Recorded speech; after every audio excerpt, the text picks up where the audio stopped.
ফ্রান্সের ফন্টেনব্লো বনটি একসময় রাজকীয় শিকারের ক্ষেত্র ছিল। বর্তমানে এটি শান্ত গ্রাম ও প্রকৃতি ঘিরে থাকায় পর্বতারোহী এবং পর্যটকদের কাছে বেশ জনপ্রিয়। কিন্তু প্যারিসের দক্ষিণ পূর্বে বনটিতে দ্রুত ছড়িয়ে পড়া ভয়াবহ দাবানল নিয়ন্ত্রণে 12 জুলাই রাতে 400 জনেরও বেশি অগ্নিযোদ্ধাকে কাজ করতে হয়েছে। আগুন এরই মধ্যে ঐতিহাসিক বনটির 800 হেক্টর এলাকা পুড়িয়ে ছাই করে দিয়েছে। আশপাশের বাড়ি থেকে মানুষ সরে যেতে বাধ্য হয়েছে। 13 জুলাই সকাল পর্যন্ত আগুন ক্রমাগত ছড়িয়ে পড়ছিল বলে খবর মিলেছে।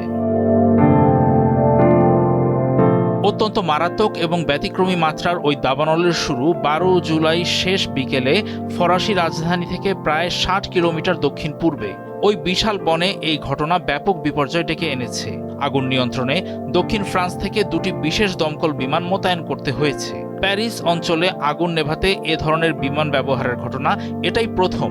এছাড়া আগুন নিয়ন্ত্রণে 2টি হেলিকপ্টার ও একটি পর্যবেক্ষণ বিমানও কাজ করছিল।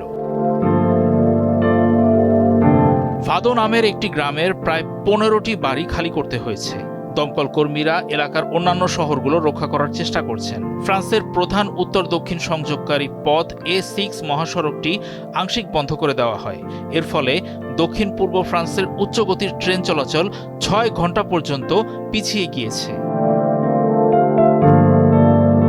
উদ্ধার হওয়া বাসিন্দারা আতঙ্কের বর্ণনা দিয়ে জানান, ছাই উড়ে আসছিল এবং আশপাশ থেকে আগুন ঘিরে ধরছিল। ঘর ছেড়ে পালানোর সময় পথের দুপাশেই আগুন দেখেছেন অনেকে।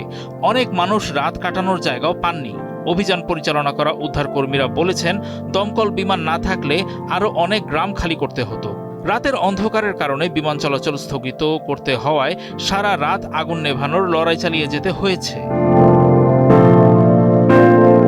14 জুলাইয়ের জাতীয় ছুটির ঠিক আগে এবং গ্রীষ্মকালীন ছুটির প্রথম সপ্তাহ শেষে এমন আগুন লাগায় পুরো অঞ্চলে যাতায়াতের চরম বিশৃঙ্খলা তৈরি হয়। প্যারিসের গ্যারে ডি লিয়ন স্টেশনে যাত্রীরা দীর্ঘ বিলম্বের মুখে পড়েন। এই পরিস্থিতিকে বৈশ্বিক উষ্ণায়ন ও ঋতু পরিবর্তনের ফল উল্লেখ করে ভুক্তভোগীরা বলেন, এ বিষয়ে রাজনৈতিক সিদ্ধান্ত নেওয়া জরুরি।